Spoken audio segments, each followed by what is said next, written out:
இன்றைக்கு படித்த புத்திஜீவிகள் வாழக்கூடிய பாமர மக்கள் இருக்கக்கூடிய இந்த வடக்கு கிழக்கு மாகாணத்தில் இருக்கிற மக்கள், அது முக்கியமா யாழ் மற்றும் கிளிநொச்சி மாவட்டம், முல்லைத்தீவு மாவட்டங்கள் எடுத்தீங்கன்னா இன்றைக்கு யாரு என்பிபியில எலெக்ஷன் கேட்கணும் கூட சனம் பார்க்கல.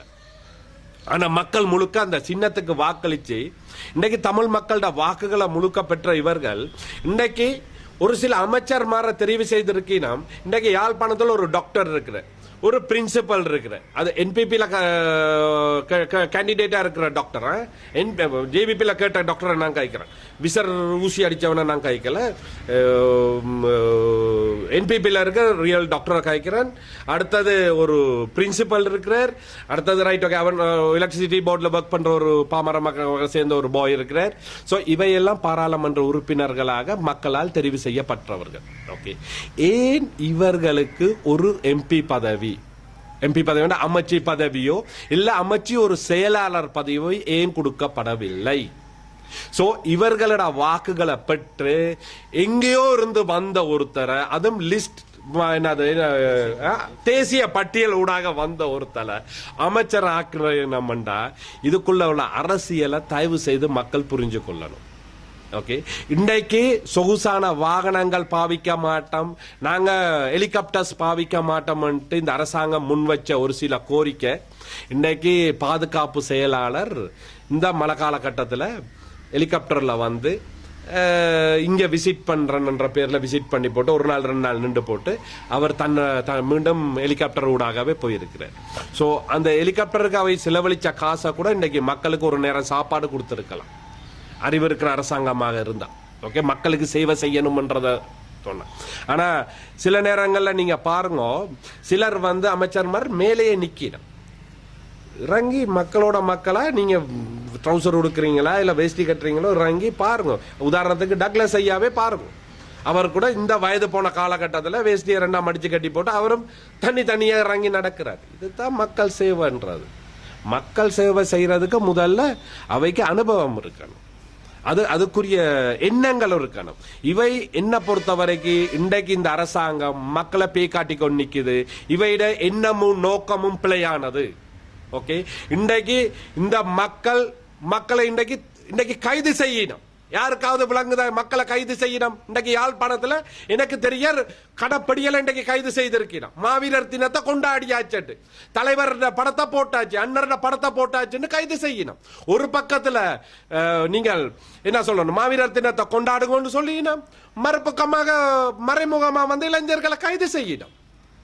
ஆனா இன்றைக்கு ஒரு விடயத்தை மக்கள் விளங்கிக் கொள்ளுங்க, இங்க யாருமே பிரச்சனை படுத்தல. மஹிந்த ராஜபக்சட காலமா இருக்கணும், அதுக்கு முதல்ல இருந்த ஐக்கிய தேசிய கட்சியோட காலகட்டமா இருக்கணும், அதுக்கு பிறகு இருந்த ரணில் விக்ரமசிங்க அவர்களோட ஆட்சி காலமாக இருக்கட்டும், எப்பயுமே மக்களுக்கு இதே போல அமைதியான முறையில எங்களுடைய இறந்த எங்களுடைய உறவுகள நினைவு தினத்தை அனுஷ்டிக்கிறதுக்கு எங்களுக்கு முழு அனுபவம் இதுவும் கிடைச்சிருந்தது, உத்தரவு எங்களுக்கு படியும் கிடைச்சிருந்தது. ஆனால் ஒரு சில விஷக்கிருமிகள் இன்றைக்கு ஆண்டு கொண்டிருக்கிற ஒரு சில விஷக்கிருமிகள் தான் ஒவ்வொரு இடத்திலையும் போய் நின்று ஆர்ப்பாட்டம் செய்து வழக்கு போட்டு வடக்கு கிழக்க பிரிச்சு விஷயங்களை செய்துட்டு இன்றைக்கு ஆட்சியில் இருக்கிறனால அவை இன்றைக்கு இந்த மாதிரி குளறுபடிகளை செய்யாம இருக்கணும். சோ நார்மலா நீங்க பாத்தீங்கன்னா மத்த பெரும்பான்மையான கட்சிகள் இவ்வாறான கேவலமான வேலைகளை செய்யறதில்லை. ஆனா இந்த மாதிரியான கேவலக்கட்ட வேலைகளை செய்து மக்களை திசை திருப்பி இன்னைக்கு திசை காட்டி ஆட்சிக்கு வந்து இந்த திசை காட்டி இன்றைக்கு பாமர மக்களோட வாக்குகளை பெற்று இன்றைக்கு இந்த பாமர மக்களை இந்த அனர்த்துவ காலத்திலையும் கைவிட்டுட்டு நிக்குது. மீண்டும் இந்த திசை காட்டி மக்களை பிழையான திசை காட்டிக்குள்ள கொண்டு போய் மக்களை அழிவுல கொண்டு விட போகுது. தயவு செய்து மக்கள் இனியாவது விழித்து இந்த மாநசபை மற்றும் உள்ளூராட்சி அரசாங்கங்கள்ல இவர்களை நிராகரித்து தயவு செய்து பலமான ஒரு எதிர்கட்சியை உருவாக்கி மீண்டும் ஒரு ஜனநாயகமான ஒரு நாட்டை இந்த மக்கள் வாழ்றதுக்கு முழு சேவையும் இந்த அரசாங்கம் ஊடாக கேட்டு வாழ்றதுக்கு தயவு செய்து மக்களிடம் நான் வேண்டுகோள் விடுக்கிறேன். இதுல மெயினா பாதிக்கப்பட்ட மக்கள் பாத்தீங்கன்னா வடமராட்சி தென்மராட்சி மக்கள். இந்த வடமராட்சி தென்மராட்சி மக்கள் கிட்டத்தட்ட ஒரு 1 லட்சத்துக்கு மேற்பட்ட மக்கள் வந்து இந்த பாதிப்புல பாதிக்கப்பட்டு இடம்பெயர்ந்து வீடுகளை விட்டு பள்ளிக்கூடம் வழியே நிற்கிறோம். கொடிகாம பள்ளிக்கூடம், நாவலடி பள்ளிக்கூடம், அதை தவிர அதை சுற்றி வர இருக்கிற மற்ற பள்ளிக்கூடங்கள், சாவச்சேரி, பொய்ம்பிட்டூர், இப்படி பள்ளிக்கூடங்கள்ல பாமர மக்கள், கஷ்டப்பட்ட பாமர மக்கள் இன்றைக்கு நிற்கிறோம். இவர்களுக்கு ஐக்கிய தேசிய கட்சி சார்பாகவும் என்னுடைய முழுக்க என்னுடைய சொந்த பணத்தால நான் இன்றைக்கு இந்த மக்களுக்கு மத்தியான உணவு ஒரு நாளைக்கு 2500 மக்களுக்கும், அடுத்தது இரவு சாப்பாடு ஒரு 2500 மக்களுக்கு சாப்பாடு வழங்கி கொண்டிருக்கிறோம். மத்தியானம் சோறு கொடுக்கிறோம். இரவைக்கு பானம், பருப்பு கறியும் போன்ற ஏதாவது அவர்களுக்கு எங்களால் செய்யக்கூடிய அளவில் செய்து கொண்டு நிற்கிறோம். இது நானும் எனது கட்சி என்ற தொண்டர்களும் சேர்ந்து செய்யக்கூடிய ஒரு வேலை திட்டமாகத்தான் நாங்கள் இது செய்து கொண்டு நிற்கிறோம். அதே நேரம் இன்றைக்கு பாத்தீங்கன்னா இதுல கூடுதலான ஒரு பாடசாலைன்னு பாத்தீங்கன்னா நாவலடி பள்ளிக்கூடம். இதுல ஒரு அமைச்சர் போய் சொல்லி இருக்கிறார், அந்த ரயில்வே ட்ராக்குக்கு மேலே ஏறி நின்று அங்கால இறங்குனீங்கன்னா நெஞ்சளவுல தண்ணி இருக்குது, பள்ளிக்கூட அளவுக்கு இறங்குனீங்கன்னா இடுப்பளவுக்கு தண்ணி இருக்கும். சோ இந்த தண்ணி இந்த விஷயத்துக்குள்ள ரயில்வே ட்ராக்ல மேலே ஏறி சொல்லி இருக்கிறேன். மக்களோட வேண்டுகோளுக்கு இருந்தது அந்த பண்டை உடைச்சு, பின்னால பள்ளிக்கூடத்துக்கு பின்னால இருக்கிற பண்டை உடைச்சு அதுல 2 என்ன சொல்றது வாய்க்கால் வெட்டி விட்டா காணும் தண்ணி இறங்குறதுக்கு. அப்ப மக்கள்கிட்ட வேண்டுகோள் இருந்தது, இந்த அரசாங்கத்தை அமைச்சர்கிட்ட ஒரு வேண்டுகோள் தான். அவர் சொன்னவராம், தண்ணி வத்தட்டும், மழை நிக்கட்டும், தான் அதை செய்து தாரன்ட்டு. அமைச்சருக்கு தெரியாது, இதான் சிறுப்புள்ள வேளாம வீடு போய் சேராதுன்னு சொல்லுவீனா, மழை நிக்க தான் நாங்க அந்த பணி செய்யணும். அதுக்கு பிறகு மக்கள் என்ன தொடர்பு கொண்டவை, நான் அந்த இடத்துக்கு நேரடியா விசிட் பண்ணனா நீங்க பார்க்கலாம். இந்த இருக்குது, நான் நேரா விசிட் பண்ண அந்த ஏரியா இந்த இருக்குது, படம் பார்க்கலாம் நீங்க. இந்த நானே நின்று அப்பயே நான் அந்த தண்ணிக்குள்ள இறங்கி அதுக்குரிய அதிகாரிகளோட கழிச்சு முதல் நாள் ஈவினிங் அதிகாரிகளை லைனுக்கு எடுத்து கான்ஃபரன்ஸ் கால்ல வச்சு மறுநாள் காலையில நாங்க முழு நடவடிக்கையும் செய்துட்டோம். ஓகே, அப்ப இன்றைக்கு பள்ளிக்கூடத்துல தண்ணி ஃபுல்லா வத்திட்டு இந்த பாருங்க, அந்த ஏரியால நின்ற தண்ணி சரியா, இது அவ்வளவு நாங்க செய்த வேலை திட்டங்க. ஓகே, இந்த ஒரு வேலை திட்டத்தை கூட செய்ய தெரியாத இவர்கள் தான் இன்றைக்கு அமைச்சரா நிக்கலாம். இன்றைக்கு சனம் வாக்களிச்சது இந்த அரசாங்கத்துல ஆர் கண்டெஸ்ட் பண்றான்றத கூட சனம் பார்க்காம ஏதோ ஒரு மாற்றம் வரணும் என்ற ஒரே ஒரு காரணத்துக்காக அந்த திசைக்காட்டிக்கு மக்கள் வாக்களித்தார்கள். அந்த வாக்களித்த மக்கள் நீங்க பாத்தீங்கன்னா இதுவரைக்கும் வாழ்க்கையில எந்த ஒரு பாராளுமன்ற தேர்தலும் இந்த அளவு தூரத்துக்கு ஒரு அரச கட்சிக்கு வழங்கப்படாத முக்கியத்துவம் இந்த கட்சிக்கு வழங்கப்பட்டது பாமர மக்களால. ஒரு மாற்றம் உருவாகணும்.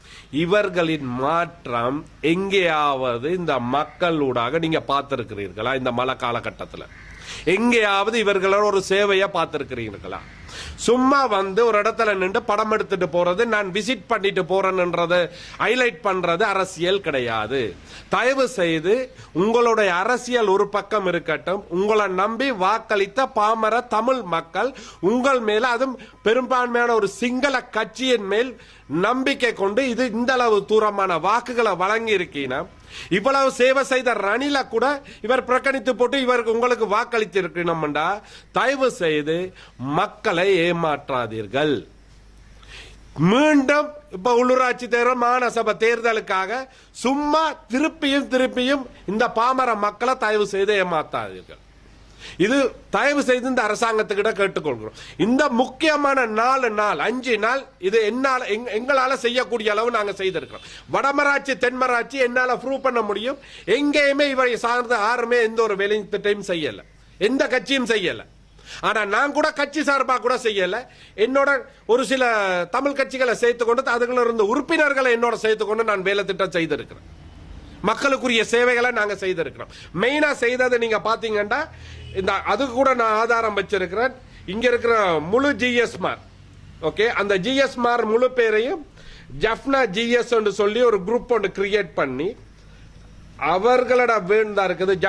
ஜப்னா ஜிஎஸ் சொல்லி ஒரு குரூப்பை நான் கிரியேட் பண்ணி இதுல மொத்தம் 200க்கு மேற்பட்ட ஜிஎஸ் பார் நிக்கினா இவைட வேண்டுகோளுக்கு நாங்க எங்க பாதிக்கப்பட்ட சனம் இருக்கணுமோ பாருங்க, எங்கேயுமே நாங்க அரசியல் செய்யல. இங்க இத்தனை மணிக்கு சாப்பாடு கொடுப்படுது, இன்னைக்கு இவ்வளவு சாப்பாடு நாங்க கொடுக்கறோம்ன்றதை ஹைலைட் பண்ணி வடிவா அவைக்கு தெளிவுபடுத்தி முழு சிஸ்டமா போட்டிருக்கோம். இந்த பாருங்க, நாங்க செய்த ஒவ்வொன்றும் நாங்க மக்களுக்கு தெளிவுபடுத்தி இருக்கிறோம். சரியா? சோ நாங்கள் இன்றைக்கு இதெல்லாம் இரவா நாங்க சாப்பாடு கொடுத்ததுங்க. ஓகே, எங்களால. ஆனா எங்கேயுமே நாங்க மக்களுக்கு சாப்பாடு கொடுக்க நாங்க படம் எடுக்கல. நாங்க எங்கேயுமே யூடியூப் சேனல் அதுகளை வச்சு நாங்க எங்கேயுமே மீடியா செய்யல. ஏன்னா நாங்க வந்தது மக்கள் எங்களுக்கு ஒரு கணிசமான வாக்களித்து இருக்கிறார்கள். அது சிறிய தொகையா இருக்கட்டும் பெரிய தொகையா இருக்கட்டும், அது மக்களின் தீர்ப்பை நாங்க ஏத்து மக்களுக்குரிய சேவையை நான் செய்து கொண்டு போறேன். அது எனக்கு காணும். சோ எந்த கட்சி, ஐக்கிய தேசிய கட்சியும் முழுதாக மாற்றப்பட்டிருக்கு. தலைமைத்துவங்கள் மாற்றப்பட்டு மக்களுக்கான முழு சேவைகளையும் செய்து கொண்டிருக்கிறார்கள். உங்களுக்கு தெரியும், ரணில் விக்ரமசிங்க முன்னாள் ஜனாதிபதி அவர்கள் எந்த அளவு தூரம் விழுந்திருந்த நாட்டை மீட்டு இன்னைக்கு மக்களுக்கு எந்த மாதிரியான சேவைகளை செய்திருக்கிறார். அதே கொள்கையுடன் அதே சேவையை மீண்டும் நாங்களும் யாழ் மற்றும் கிளிநொச்சி மாவட்டங்களில் செய்ய வழிகிட்டு இருக்கிறோம். அண்மையில் வடக்கில் விஜயம் மேற்கொண்ட சீன தூதுவர் அனுகுமார திசாநாயகனுடைய கட்சிக்கு வாக்களித்தது தமிழ் மக்கள் சரியான முடிவென்று தெரிவித்தார். அதுக்கு நான் முற்றிலும் மறுப்பு தெரிவிக்கிறேன். அது ஒரு மாயை உருவாக்கி மக்களை, பாமர மக்களை ஏமாற்றி பெற்ற வாக்குகள் தான் இது.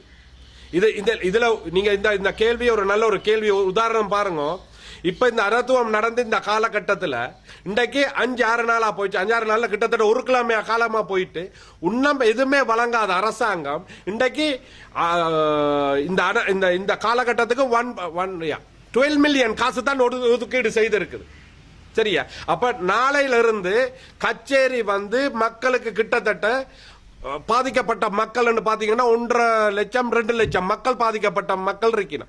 இந்த பாதிக்கப்பட்ட மக்களுக்கு ஒரு சாப்பாடு கொடுக்கறதுக்கு மற்ற தேவையான பொருட்கள் வழங்கணும் என்று சொல்லி ஒதுக்கிடப்பட்ட கணக்கு 12 மில்லியன் 1 கோடியே 20 லட்சம். ஓகே, சோ இது என்னென்ன காணும்னு நீங்க நினைக்கிறீங்க? இன்றைக்கும் பாத்தீங்கன்னா ரணில் விக்ரமசிங்க ஒரு வட மாநிலத்தில், அதுவும் யாழ் மாவட்டத்துக்கு ஒதுக்கீடு கடைசி அவர் இருந்த காலகட்டத்தில் நான் நினைக்கிறேன் டக்ளஸ் தேவானந்த முன்னாள் அமைச்சர் அவருக்கு 20 கோடி ஏதோ, மற்றது முன்னால் இருந்த அங்கஜன் ராமநாதனுக்கு மக்கள் தொகுதிக்கு அதுக்கு ஒரு தொகுதி பணம் ஒதுக்கீடு செய்திருந்தார். அப்புறம் ஐக்கிய தேசிய கட்சி பலப்படுத்துறவங்க அதுக்கு ஊடாகவும் 19 கோடி ஏதோ கொடுக்கப்பட்டிருந்தது. சோ இப்பயும் கிட்டத்தில் பார்த்தா டாக்லஸ் தேவானந்தா அவர்கள் ஏதோ விநியோகம் செய்திருக்காரு, சாஸ் ஏதோ கொடுத்து போட்டு அதுல போட்டிருக்கு, பேப்பர் ஹெட்லைன்ல போட்டிருந்தது முன்னாள் ஜனாதிபதி அவர்களின் இந்த ஒதுக்கீடு பணத்தில் இது வழங்கப்பட்டது இந்த அனர்த்துவ காலத்துல கூட. அப்ப மக்கள் இதுலயே தெரிஞ்சு கொள்ளணும், இந்த தீசக்காட்டி எந்த மாதிரியான ஒரு பொய்யான பிரச்சாரத்தை செய்து இன்றைக்கு ஆட்சி செய்து கொண்டு நிக்கணும். அது மட்டும் இல்ல, இவை தங்களுக்கு சொகுசான வாகனங்கள் வேணாம், இவர்களுக்கு சம்பளம் வேணாம் என்று சொல்லினா. ஆனா நீங்க பாருங்க, ஒரு எம்பி அமைச்சர் அவர் கூறியிருக்கிறார், நாங்க சம்பளம் வேணாம் என்று சொல்லல, எங்களுக்கும் சம்பளம் தேவைன்னு சொல்லி இருக்கிறோம், தங்களுக்கும் வாகனங்கள் தேவைன்னு சொல்லி இருக்கிறோம். அதே மாதிரி இந்த கட்சியும் இப்ப சொல்லினோம், பாராளுமன்ற உறுப்பினர் முழு பேருக்கும் ஆயுதங்கள் வழங்கப்பட போகுது. அதே நேரம் பாதுகாப்பு உத்தியோகத்தர்கள் 2 பேர் வழங்கப்பட போகுது. அவர்களுக்கு கொடுப்பனவு, சம்பளம் என்றதை மாத்தி கொடுப்பனவு என்ற பேர்ல 57,000 ரூபாய் காசு கொடுப்பட போகுது. அதை தவிர ஆபீஸ் மெயின்டைனிங் என்று சொல்லி 1 லட்சம் ரூபாய் காசு, அந்த 7 சலுகைகள் போட்டிருக்கணும். அப்ப இவையும் அந்த சலுகைகளை பெற்றதான் போயிடும். அப்ப என்னத்துக்கு முன்னால் இருந்த முழு பேருடையும் அதுகள் எல்லாத்தையும் சொன்னவை? இந்த அரசாங்கம் ஊழல் மட்டுமே பிடிக்க போகுதா இருந்தா அது ஊழல் பிடிக்கிறதுக்கு ஒரு அரசாங்கம் தேவையில்லை. மக்கள் நம்பி வாக்களித்திருக்கிறோம், பாமர மக்கள்கள் நம்பி வாக்களித்திருக்கிறோம். அந்த மக்களுக்கு இவை ஏதாவது ஒரு பதில் கூறியாகணும். என்ன